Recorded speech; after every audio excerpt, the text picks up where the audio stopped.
অত্যাচার বন্ধ করতে হবে, বাংলাদেশের সরকারের উপর অত্যাচার বন্ধ করতে হবে, বাংলাদেশের সরকার ওদের ঘরবাড়ি লুটপাট বন্ধ করতে হবে।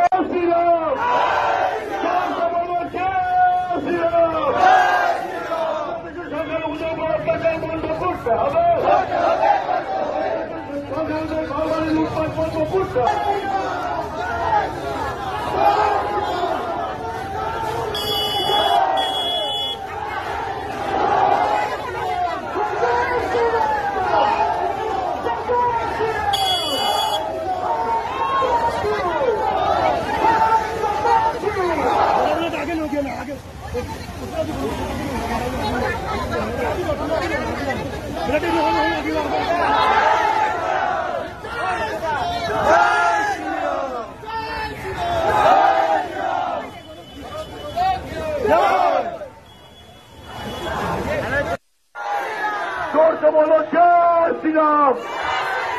ছাত্র আন্দোলনের নামে মা বোনদের ইজ্জত দিয়ে খেলা চলবে না।